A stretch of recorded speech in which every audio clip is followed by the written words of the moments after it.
भगत सिंह कोश्यारी। भगत सिंह कोश्यारी महामहिम महाराष्ट्र राज्यपाल। परिचय सिर्फ राजनीतिक लिहाज से इतना नहीं है, देश के लिहाज से भी कोश्यारी एक बड़ा नाम रहे। लेकिन उत्तराखंड से कर्म भूमि जन्म भूमि सब कुछ हुई, इसलिए महाराष्ट्र से उत्तराखंड का कनेक्शन इन दिनों काफी जोड़ा जा रहा है और उसके केंद्र में हमेशा भगत सिंह कोश्यारी रहे।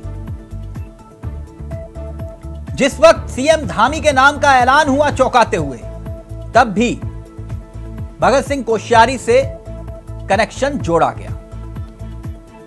अब भगत सिंह कोश्यारी की इच्छा उत्तराखंड के पूर्व मुख्यमंत्री नित्यानंद स्वामी के बाद भगत दा, पहले नित्यानंद स्वामी मुख्यमंत्री और फिर उसके बाद भगत सिंह कोश्यारी। अब कोश्यारी की इच्छा है कि वो राजनीति से दूर हो जाए, रिटायरमेंट की तैयारी में है कोश्यारी। यह खबर आप कहेंगे आम है, लेकिन कोश्यारी की राजनीतिक इच्छा यानी कि रिटायरमेंट की, राज्यपाल ना बनने की, आगे काम ना करने की, खुद से राजनीतिक जीवन से अलग होने की खबर आपने सुनी होगी। लेकिन एक दिलचस्प पहलू इसमें अब आ गया। पहलू यह कि आखिरकार एकाएक कोश्यारी जी ने यह मन क्यों बनाया कि वो राज्यपाल अब नहीं रहना चाहते। अब कांग्रेस ने गजब की थ्योरी निकाली है। अब उस थ्योरी में कितना दम है कितना नहीं, ये कांग्रेस ही बता सकते हैं। लेकिन कांग्रेस ने जो थ्योरी दी है, उसने उत्तराखंड की सियासत में एक नया सियासी संग्राम छेड़ दिया। पहले जरा रिपोर्ट देखिए और फिर उसके बाद सीधा रुख करेंगे अपने मेहमानों की तरफ और समझने की कोशिश करेंगे कि कोश्यारी को लेकर कांग्रेस की थ्योरी में कितना दम। पहले रिपोर्ट देखिए। दून से सैकड़ों मील दूर महाराष्ट्र के राज्यपाल भगत सिंह कोश्यारी की राजनीति से संन्यास लेने की इच्छा की खबरें सुर्खियां क्या बनी। उत्तराखंड में कांग्रेस अब उनके संन्यास के किस्सों को लेकर कहानियां गढ़ रही है। कांग्रेस बता रही है कि कोश्यारी आखिर क्यों राज्यपाल का पद छोड़ना चाहते हैं। कांग्रेस की इनसाइड स्टोरी के मुताबिक कोश्यारी के राजनीति से संन्यास लेने के पीछे वजह कुछ और नहीं बल्कि सीएम धामी है। पहले सुने कांग्रेस की कोश्यारी वाली स्टोरी, क्या कहते हैं कांग्रेस नेता। पूर्व मुख्यमंत्री और महाराष्ट्र के राज्यपाल भगत सिंह कोश्यारी जी ने जो इस्तीफे की पेशकश की है, वो सिर्फ और सिर्फ झूठ है, भ्रमित करने के लिए है। दरअसल बात यह है कि उनसे जबरन इस्तीफा दिलवाया जा रहा है। एक राज्यपाल के पास किताबें पढ़ने और किताबें लिखने का बहुत सारा समय होता है, जो कारण उन्होंने बताया है कि मैं अब पढ़ना चाहता हूँ, लिखना चाहता हूँ, तो राज्यपाल तो राजभवन में ये काम स्वेच्छा से कर भी सकते हैं। दरअसल इसके पीछे कहानी ये है कि भगत सिंह कोश्यारी को कुछ वक्त पहले अमित शाह से माफी मांगते हुए एक पत्र भी लिखना पड़ा था, जिसमें उन्होंने शिवाजी महाराज को गडकरी जी से तुलना की थी। उसके बाद उन्होंने खेद भी प्रकट किया, जहां उन्होंने एक महामहिम, एक राज्यपाल जो कि संवैधानिक पद होता, उसकी गरिमा को ठेस पहुंचाई। और अब जिस तरह से दबाव में लेकर यहां पुष्कर सिंह धामी को उन्होंने मुख्यमंत्री बनवाया और पुष्कर सिंह धामी के कार्यकाल में उत्तराखंड सिर्फ और सिर्फ गलत कामों के लिए आज राष्ट्रीय पटल पर जाना जा रहा है। चाहे अंकिता हत्याकांड हो, यूके SSS भर्ती हो, विधानसभा बैकडोर नियुक्तियां हो और अब जोशीमठ। और जोशीमठ में जिस तरह से कोताही बढ़ती गई, अनदेखी की गई, उसको लेकर सुनने में आया है कि धामी जी की और कोश्यारी जी की दोनों की क्लास हाईकमान के द्वारा ली गई, जिससे शुद्ध होकर कोश्यारी जी अब माफीनामे के रूप में इस्तीफे की पेशकश कर रहे हैं। कांग्रेस की इनसाइड स्टोरी की माने तो भगत दा सीएम धामी की वजह से राजनीति से संन्यास की इच्छा जता रहे हैं। वैसे इस थ्योरी में कितना दम है कितना नहीं, मगर यह सच है कि सीएम धामी नहीं बल्कि उत्तराखंड में कई धुरंधर चेहरों के कोश्यारी राजनीतिक गुरु रह चुके हैं। अब कांग्रेस के घर से आए इस बयान पर बीजेपी का वार करना भी वाजिब है। भगत दा को हम सब जानते हैं। भगत दा बहुत हद तक दार्शनिक भी हैं कि मात्र राजनेता नहीं है। उनका एक अलग से एक और व्यक्तित्व भी है जो राजनेता के साथ साथ जुड़ा हुआ है। वो बहुत दार्शनिक विचारों के शिक्षक पहले रहे हैं, पत्रकार रहे हैं, तो बौद्धिक स्तर बहुत ऊंचा है। तो निश्चित तौर पर अगर उन्होंने कहा है कि मैं उसके लिए समय निकालना चाहता हूँ, तो निकालना चाहते होंगे। और जहाँ तक महाराष्ट्र का सवाल है, उन्होंने अपना समय दिया वहाँ पर, जब तक उनका उपयोग वहाँ हो पाया वो उपयोग किया गया। जब उनको लगा कि मुझे जाना, और उन्होंने खुद ही कहा कि मैंने प्रधानमंत्री जी से ये अनुरोध किया है, तो भगतदा ऐसी स्थिति की व्यक्ति हैं कि प्रधानमंत्री जी उनके अनुरोध को नकार नहीं सकते हैं। वैसे आपको बता दें कि हाल ही में महाराष्ट्र के राज्यपाल रहे भगत सिंह कोश्यारी ने बकायदा ट्वीट करके राज्यपाल का पद छोड़ने की इच्छा जाहिर की थी, और कोश्यारी ने बकायदा पीएम से ये इच्छा जाहिर की थी। मैंने पीएम को अपनी सभी राजनीतिक जिम्मेदारियों से मुक्त होने की इच्छा से अवगत कराया। बकायदा राजभवन की ओर से जारी बयान में कहा गया कि राज्यपाल कोश्यारी ने अपना शेष जीवन पढ़ने, लिखने और अन्य इत्मीनान की गतिविधियों में बिताने की इच्छा व्यक्त की है। खैर, उत्तराखंड की सियासत में आए दिन कुछ न कुछ नया राजनीति बखेड़ा खड़ा होता रहता है। ऐसे में महाराष्ट्र के राज्यपाल भगतदा ने राजनीतिक संन्यास लेने का जिक्र किया है, और उत्तराखंड में उनके आने भर से सियासत हिलोर मार रही है। देहरादून से अभय कैंतुरा की रिपोर्ट।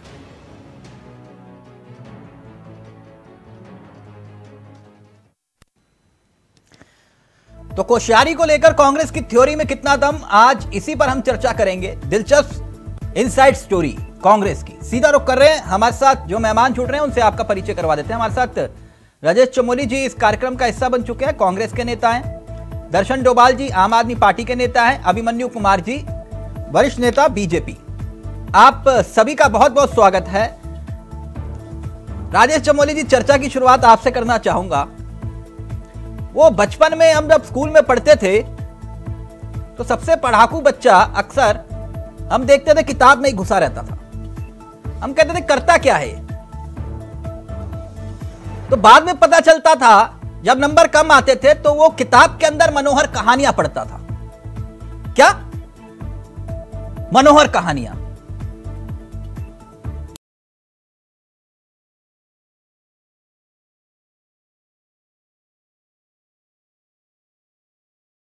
लेकर आए हैं आप कोश्यारी जी को लेकर, जरा अवगत करवाएंगे कि धामी जी की वजह से है इस्तीफे की इच्छा जाहिर की है कोश्यारी जी ने। कहां से आई ये थ्योरी?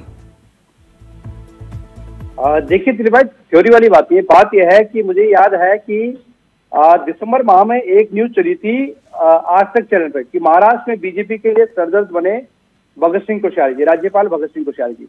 और पिछले 3 साल में कोई नई बात यह है कि महाराष्ट्र में जिस प्रकार के विवादित बयान शिवाजी को लेकर कि शिवाजी पुराने युग के आदर्श थे और गडकरी जी को नया आदर्श बताना, और शिवसेना हो चाहे आम जन हो, वहां पे महाराष्ट्र में जो जिस प्रकार लगातार राज्यपाल जी का विरोध किया जा रहा है, क्योंकि एक संवैधानिक पद पे बैठा व्यक्ति, उसके लिए पॉलिटिकल पार्टियां महत्व नहीं रखती है, वो संविधान के रक्षक थे वहां पे। और जिस प्रकार उन्होंने एक तरफा कार्रवाई की, तो निश्चित रूप से शिवसेना हो चाहे आम जन लोग हो, उनके खिलाफ वहां सड़कों पे आज खड़े हैं। और जिस प्रकार गडकरी जी को आदर्श बताना, तो स्वाभाविक बात है आज के युग में भारतीय जनता पार्टी में बीजेपी के हर नेता को यह कहा गया है कि सिर्फ उनका आदर्श मोदी जी है।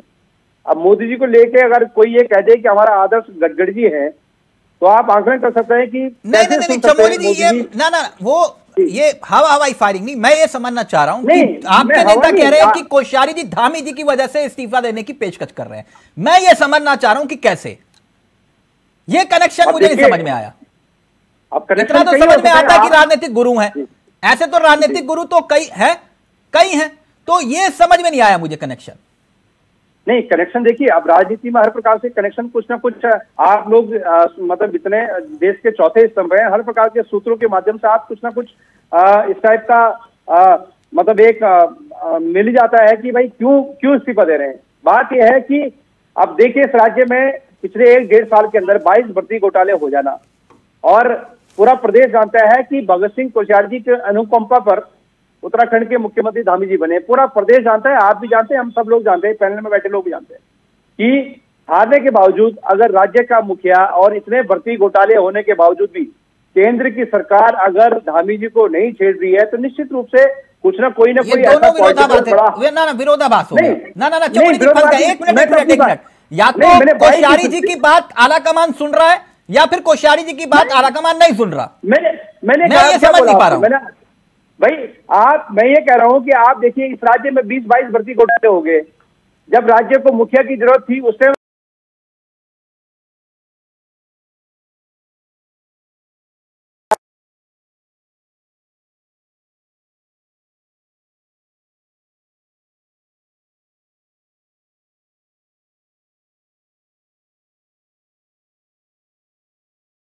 हटके आपसे, अगर वाकई कोश्यारी जी उत्तराखंड आ गए तो राजनीतिक गुरु किस किसके हैं वो सब जानते हैं, समझ रहे सर? वो कह रहे हैं कि मौजूदा मुख्यमंत्री और पूर्व मुख्यमंत्री, तो सेंटर पॉइंट तो कोश्यारी जी रहेंगे ना, कि नहीं अभिमन्यु जी? हाँ जी, हाँ जी। तो सेंटर पॉइंट है तभी तो आप उन पर चर्चा भी कर रहे हैं। अभिमन्यु जी प्लीज, आपका ऑडियो डिस्कनेक्ट हो रहा है। वो ठीक है जी, प्लीज थोड़ा सा लाउड बोलिएगा। नहीं कह रहा हूँ कि भगत का सेंटर पॉइंट है तभी तो चर्चा भी हो रही है, ये तो चर्चा की जरूरत ही क्या थी? जहाँ तक कांग्रेस की आपत्ति का सवाल है, तो कई मेहनत के बाद राहुल गांधी के नेतृत्व में जो कांग्रेस पनप रही है उसकी कुछ विशेषताएं हैं। अभिमन्यु जी आपका ऑडियो नहीं आ पा रहा, मैं कोशिश करता हूँ दोबारा कनेक्ट करने। मैं दर्शन जी, मेरा ऑडियो आपको आ रहा है? दर्शन जी का फोन डिस्कनेक्ट हो गया है, कोशिश कर रहे हैं। और अभिमन्यु जी मैं कनेक्ट करवाता हूं, माफी के साथ हाथ जोड़ के माफी चाहूंगा आपसे, हमारी वजह से, तकनीकी दिक्कत की वजह से आपका ऑडियो नहीं आ पा रहा। चमोली जी, तो यानी कुल मिलाकर आपको यही लगता है कि धामी जी की वजह से कोश्यारी जी इस्तीफा दे रहे हैं? नहीं, देखिए मैंने इसलिए कहा, देखिए तिलक भाई आंकड़े हैं, आप भी जानते हैं और पूरा प्रदेश जानता है कि राज्य में धामी जी जब तीरथ सिंह रावत जी हटे तो निश्चित रूप से पूरा प्रदेश जानता है कि धामी जी का डायरेक्ट संपर्क जो भी मतलब पॉलिटिकल वो था, एक गॉडफादर कहते हैं कि भगत सिंह कोश्यारी थे। भगत सिंह कोश्यारी जी की अनुकंपा पे इस राज्य में जो तमाम बड़े नेताओं को दरकिनार कर और जो 4-4, 5-5 साल, 8 साल के विधायक थे उनको दरकिनार कर एक नया नेतृत्व दिया जाता है, तो निश्चित रूप से किसी न किसी कहने पर दिया गया होगा। और उसके बाद जो विफलताएं 1-1.5 साल के अंदर जो विफलताएं लगातार आप देख रहे हैं, भर्ती घोटाले हो, बैकडोर हो, अंकिता भंडारी हत्याकांड हो, महंगाई हो, भ्रष्टाचार हो, लगातार राज्य में पनप रहा है, तो कहीं ना कहीं तो गाज गिरनी थी। कोई ऐसा नहीं, ये सब कहने वाली बात है कि हमें स्वास्थ्य के कारणों से इस्तीफा देने की पेशकश की है, सब कहने की बातें हैं। आप भी भली बात ही जानते हैं कि जब कोई पॉलिटिकल प्रेशर होता है, जब कोई बातें होती हैं तो निश्चित रूप से तभी इस्तीफा लिया जाता है। और जिस प्रकार से महाराष्ट्र की राजनीति में उथल पुथल कई बार आदरणीय माननीय जो महामहिम उससे वहां के राज्यपाल हैं मतलब भगत सिंह कोश्यारी जी ने, मैंने बताया नहीं पहले भी कहा कि शिवसेना उनके विरोध में है। भारतीय जनता पार्टी के आज तक में बहुत बड़ी डिबेट हुई कि बीजेपी को मुसीबत में खड़ा कर दिया है राज्यपाल महोदय कोश्यारी जी ने। तो इस प्रकार की तमाम बातें, और आपने गडकरी को आदर बताना निश्चित रूप से है कि देश के जो सर्वोच्च पद पर गजब का कनेक्शन। ठीक है, ठीक, मैं जरा दो बयान सुना देता हूं, फिर उसके बाद इस चर्चा को आगे बढ़ाते हैं। 2 बयान सुना देता हूं, प्लीज जरा ध्यान से सुनिएगा इस बयानों को, और फिर उसके बाद इस चर्चा को आगे बढ़ाएंगे। पूर्व मुख्यमंत्री और महाराष्ट्र के राज्यपाल भगत सिंह कोश्यारी जी ने जो इस्तीफे की पेशकश की है वो सिर्फ और सिर्फ झूठ है, भ्रमित करने के लिए है। दरअसल बात यह है कि उनसे जबरन इस्तीफा दिलवाया जा रहा है। एक राज्यपाल के पास किताबें पढ़ने और किताबें लिखने का बहुत सारा समय होता है, जो कारण उन्होंने बताया है कि मैं अब पढ़ना चाहता हूँ, लिखना चाहता हूँ, तो राज्यपाल तो राजभवन में ये काम स्वेच्छा से कर भी सकते हैं। दरअसल इसके पीछे कहानी ये है कि भगत सिंह कोश्यारी को कुछ वक्त पहले अमित शाह से माफी मांगते हुए एक पत्र भी लिखना पड़ा था, जिसमें उन्होंने शिवाजी महाराज को गडकरी जी से तुलना की थी। उसके बाद उन्होंने खेद भी प्रकट किया, जहां उन्होंने एक महामहिम, एक राज्यपाल जो कि संवैधानिक पद होता है, उसकी गरिमा को ठेस पहुंचाई। और अब जिस तरह से दबाव में लेकर यहां पुष्कर सिंह धामी को उन्होंने मुख्यमंत्री बनवाया, और पुष्कर सिंह धामी के कार्यकाल में उत्तराखंड सिर्फ और सिर्फ गलत कामों के लिए आज राष्ट्रीय पटल पर जाना जा रहा है। चाहे अंकिता हत्याकांड हो, UKSSC भर्ती हो, विधानसभा बैकडोर नियुक्तियां हो, और अब जोशीमठ में जिस तरह से कोताही बढ़ती गई, अनदेखी की गई, उसको लेकर सुनने में आया है कि धामी जी की और कोश्यारी जी की दोनों की क्लास हाईकमान के द्वारा ली गई, जिससे शुद्ध होकर कोश्यारी जी अब माफीनामे के रूप में इस्तीफे की पेशकश कर रहे हैं। भगतदा को हम सब जानते हैं। भगतदा बहुत हद तक दार्शनिक भी हैं कि मात्र राजनेता नहीं है, उनका एक अलग से एक और व्यक्तित्व भी है जो राजनेता विचारों के शिक्षक पहले रहे हैं, पत्रकार रहे हैं। तो निश्चित तौर पर अगर उन्होंने कहा है कि मैं उसके लिए समय निकालना चाहता हूं तो निकालना चाहते होंगे। और जहां तक महाराष्ट्र का सवाल है, उन्होंने अपना समय दिया वहां पर, जब तक उनका उपयोग वहां हो पाया वो। तो एक छोटा सा ब्रेक ले रहे हैं। ब्रेक के उस पार सवाल यही कि आखिरकार कांग्रेस की इस थ्योरी में कितना दम, जल्द हासिल हो रहे हैं।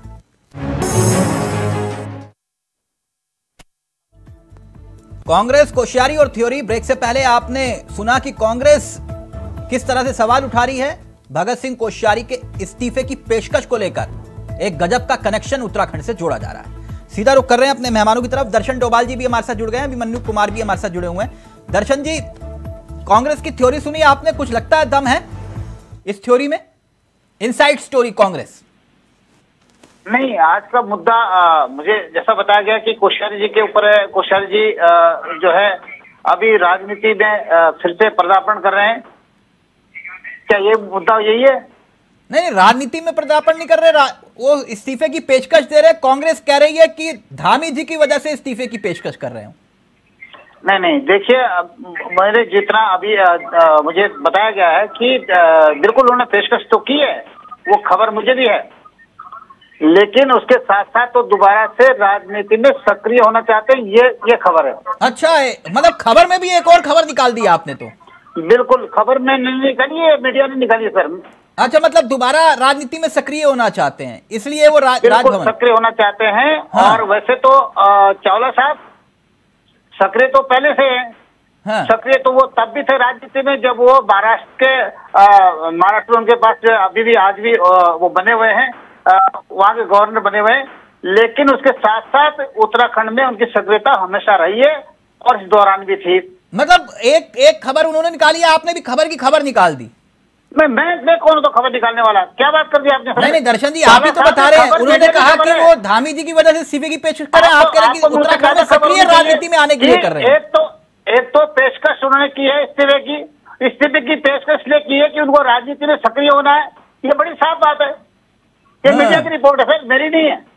नहीं तो फिर इससे बड़ा पद क्या होगा? राज्यपाल बन गए आप लोग, खुद ही कहते हैं कि जिसको चाहते हैं उसको मुख्यमंत्री बना देते हैं। बिल्कुल, राज्यपाल बन गए। राज्यपाल बनाने के लिए जो मोदी जी की सोच थी वो उन्होंने काम पूरा कर दिया है। वहाँ शिवसेना का खात्मा करके, शिवसेना में तोड़फोड़ करके वहाँ भारतीय जनता पार्टी स्थापित कर दी।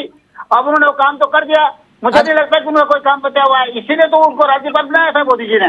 अच्छा, एक मिनट। उसके बाद गोवा में उन्होंने बढ़िया काम कर दिया। एक मिनट अभिमन्यु को सुन लीजिए ना, अभिमन्यु जी को सुन लीजिए। एक मिनट सुनिए ना सर, पूरी बात तो करने दीजिए। मैं इसी में जो है बिल्कुल है गजब। मैं ये कह रहा हूँ सर कि उन्होंने जो है वो भाग्यशाली इसलिए रहे कि उन्होंने दो राज्य उनको मिले हैं, गोवा भी और महाराष्ट्र। एक मिनट तो रुकिए सर, एक मिनट। अभिमन्यु जी सुन रहे हैं आप? क्या मतलब गजब की थ्योरीज हैं? अब किसकी थ्योरी में कितना दम दिखाई दे रहा है आपको? मैं सबका बुद्धि विलास सुन रहा हूँ और काफी समय निकल गया है, तो इन शॉर्ट में सबसे पहले कहना चाहूंगा कि यदि भगतदा महाराष्ट्र के राज्यपाल पद से सेवानिवृत्त होकर उत्तराखंड में आते हैं तो ये सभी के लिए विन विन सिचुएशन होगी, भगतदा के लिए भी, हमारी पार्टी के लिए भी और उत्तराखंड के लिए भी।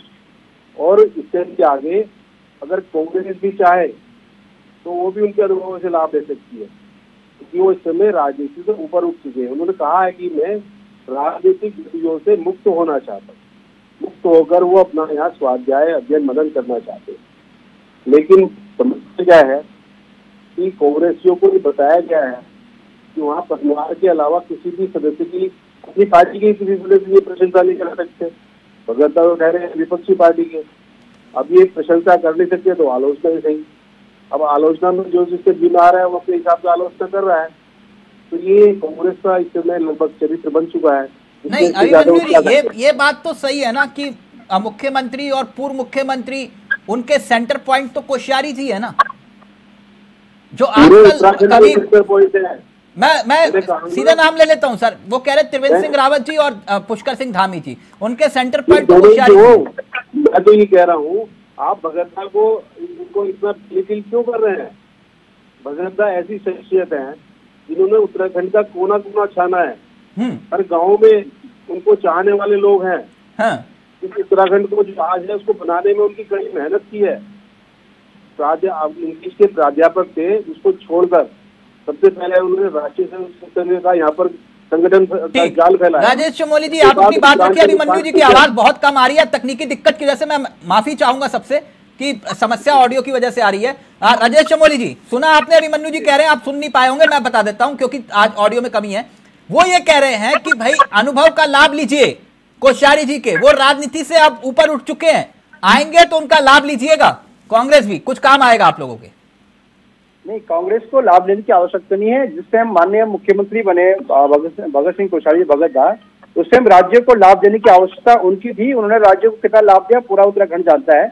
और कांग्रेस ने हमेशा, देखिए, वो निश्चित रूप से हमारे उत्तराखंड के पूर्व मुख्यमंत्री रहे, माननीय राज्यपाल रहे, और हम उनका सख्त सम्मान करते हैं। लेकिन राजनीतिक बातें जहाँ पे होंगी तो निश्चित रूप से राजनीतिक बातें सामने आएंगी, इसमें कोई छुपाने वाली बात थोड़ी है। जिस प्रकार अभी दर्शन जी ने बोला, जिस प्रकार आपने 3 साल के अंदर महाराष्ट्र में जो राजनीति का एक पार्टी को सपोर्ट कर और जो एक महामहिम की जो गरिमा थी, संवैधानिक पद की गरिमा थी, उसको वहां तार किया आपने। रात को ही आप शपथ दिलवा देते हो आप, मतलब आए दिन ऐसे विवादित बयान आपने वहां पे किए। निश्चित रूप से कई कारण है जो छुट्टी होने के कारण है, जो आप हम तो सच्चाई बता रहे हैं। और अभिमन्यु जी भी जानते हैं, इस बात को छुपाने की बात नहीं है। आपने आदर्श गडकरी जी को माना है। आज की डेट में मोदी जी के अलावा कोई किसी को दूसरों का आदर्श मानते तो क्या आप मान सकते हैं? क्या अभिमन्यु जी कह सकते हैं जो भगत सिंह जी ने कहा कि उनके आदर्श गडकरी जी है, क्या ये कह सकते हैं जिस दिन ये कहेंगे गडकरी जी के आदर्श है उनकी छुट्टी हो जाएगी? तो वही गलती महाराष्ट्र में, अरे राहुल गांधी जी ने आप लोगों को हिला दिया है। आप लोग दर बेचारे प्रधान और एक दिन में 5-10 आप लोग को डिबेट में बैठना पड़ रहा है, लगातार प्रेस करनी पड़ रही है। राहुल जी ने तो वो देश जोड़ने की यात्रा शुरू की, आपकी हालत खराब हो चुकी है। आप कम से कम ये देखिए, लोग आपसे पूछ रहे देश के प्रधानमंत्री जी कह रहे हैं और जो पिछले वर्ग के लोगों ने अपने नेताओं को कहा कि आप बातें बंद कर दीजिए। देश के प्रधानमंत्री जी का ऑडियो सिर्फ अभिमन्यु जी कराएगा। बोलिए अभिमन्यु जी, आपका ऑडियो वैसे भी कम आ रहा है, बोलिए। कितना फायदा राजनीति को मिल रहा है और कितना फायदा देश और उत्तराखंड को मिल रहा है, ये कांग्रेस को समझना होगा। दर्शन डोभाल जी, देखिए चावला साहब, ऐसा है कि जो ये जो पद होता है ना, ये बहुत ही गरिमामय पद होता है जो कुशल जी के पास था और है अभी भी। तो वो बहुत ही गर्व और बहुत इज्जत उस पद की होती है। एक तरह से वो प्रदेश के राष्ट्रपति कहे जा सकते हैं या वहां के कह लीजिए। लेकिन मोदी जी ने उनको मुख्यमंत्री बना के भेजा है। उन्होंने राज्यपाल बना के नहीं भेजा, उन्होंने मुख्यमंत्री बना के भेजा। पहले से अघोषित मुख्यमंत्री थे जिन्होंने महाराष्ट्र की राजनीति में तूफान मचा दिया, तोड़फोड़ मचा दी, और जो काम मोदी जी नहीं कर पाए थे, काफी सालों से प्रयासरत थे, वो काम कोश्यारी जी ने जाकर करके वहां कर दिया, जिसके लिए बहुत किरकिरी हुई। और उन्होंने कहीं ना कहीं उस गरिमामय पद की जो है कहीं ना कहीं दर्शन जी, इसी उत्तराखंड का एक किस्सा है, मत बुलवाइए, जो चला गया वो चला गया। ठीक, नहीं बोलिए ना सर। फिर चमोली जी अभी बिफर जाएंगे। खुल के बोलिए सर। नहीं खुल के नहीं, राजभवन की एक मर्यादा होती है। और अब इतना समझ लीजिए, रुक जाइए 1 मिनट। राजभवन की एक मर्यादा होती है सर, राजभवन की मर्यादा उसका तोड़ा जा रहा है सर। मर्यादा को भंग किया जा रहा है सर। दर्शन जी, दिल्ली आपके सामने सबसे बड़ा उदाहरण है सर। दिल्ली में क्या एलजी क्या कर रहे हैं? दिल्ली का एलजी पता है ना आपको? दिल्ली में उन्होंने बिल्कुल एक तरह से जो सीमा में कमांडर भेजा हुआ है, ब्रिगेडियर भेजा हुआ है। दर्शन जी, दर्शन तो आम आदमी पार्टी पर हमला करने के लिए दर्शन जी, राजभवन में इससे पहले राजभवन में बहुत कुछ हो चुका है ना? है कि नहीं राजेश भाई?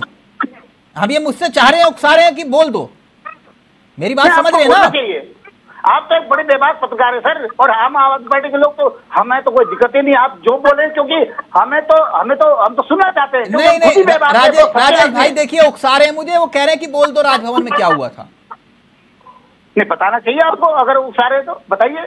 आप क्यों घबरा रहे सर? आंध्र प्रदेश में कह रहे हैं वो क्या हुआ था, वो भी बता दो। और इसके लिए आप जाने मैं क्या बोलूं चले भाई, जो सार्वजनिक चीजें हैं पब्लिक डोमेन में उनको छुपाने की आवश्यकता ही नहीं है। नहीं वही कह रहा हूँ, वो कह रहे राजभवन की मर्यादा रखो, तो मैंने कहा कि अब अच्छा नहीं लगता है ना, ठीक है उस बात को छोड़ दीजिए। अभिमन्यु जी फाइनल कमेंट आपका।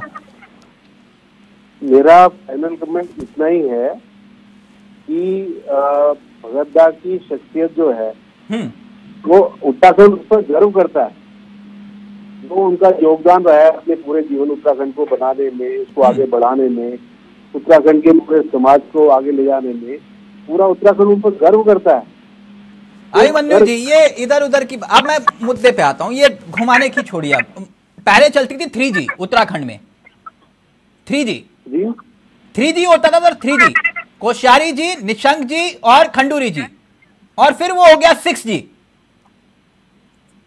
कैसे? तीरथ जी, धामी जी और त्रिवेंद्र जी। हर एक आदमी को अपनी बात कहने का अधिकार है। सर जो चमोली जी समझा रहे हैं मैं उसी पर आ रहा हूं सर। वो ये कह रहे हैं कि अब जो है 5G काम करेगी उत्तराखंड में, 5G। चमोली जी क्या कह रहे हैं, क्या नहीं कह रहे हैं, आखिर उनका भी अपना कुछ व्यक्तित्व है, उसके अनुरूप से वो बात कर रहे हैं, उसमें परेशानी क्या है? ठीक, लेकिन इनके जो वो दो बड़े नेता हैं, अभी तो कोश्यारी जी आए नहीं है, उनके आने से पहले है गंगा के पानी में हलचल हो रही है। सोचिएगा चमोली जी, अभी तो सिर्फ उन्होंने इच्छा जाहिर की है, और जो ये कनेक्शन है ऑन रिकॉर्ड बता रहा हूँ, ऑन रिकॉर्ड, इसी संस्थान का रिकॉर्ड बता रहा हूँ आपको, इसी संस्थान का, नोट कर लीजिएगा, तारीख के साथ बता दूंगा, आप कहेंगे तो आप सबको भिजवा दूंगा। जिस वक्त पूरे देश के अंदर ये चर्चा थी कि उत्तराखंड का मुख्यमंत्री कौन बनेगा, शायद चमोली जी को याद होगा, तब इसी मंच से उस दिन, उस तारीख को ठीक एक दिन पूर्व संध्या इंडिया वॉइस ने एक नाम का ऐलान किया था, एक नाम का ऐलान किया था। वो नाम जिस पर कोई चर्चा नहीं थी, और वो नाम था पुष्कर सिंह धामी का। जिस कनेक्शन का जिक्र आप अभी कर रहे हैं ना चमोली जी, ऑन रिकॉर्ड था कि पुष्कर सिंह धामी मुख्यमंत्री बनने जा रहे हैं। तब किसी ने, बीजेपी नेताओं ने भी ये कयास नहीं लगाया था, उसी दिन ये ऐलान हुआ था इसी मंच से। तो इसलिए कुछ है, लेकिन गजब की, अभी कोश्यारी जी आए नहीं, उससे पहले ही हलचल शुरू होगी। थैंक यू, वक्त इजाजत, माफी के साथ अभिमन्यु जी ऑडियो में दिक्कत थी। बहुत बहुत शुक्रिया चमोली जी, आपका भी, दर्शन जी आपका भी। गजब किस्से सियासत के। अब इस थ्योरी में कितना दम, ये तो जब कोश्यारी जी बोलेंगे तभी बात बनेगी। वैसे कांग्रेस ने पानी में हलचल पैदा कर दी। नमस्कार, जय हिंद, जय भारत, जय उत्तराखंड।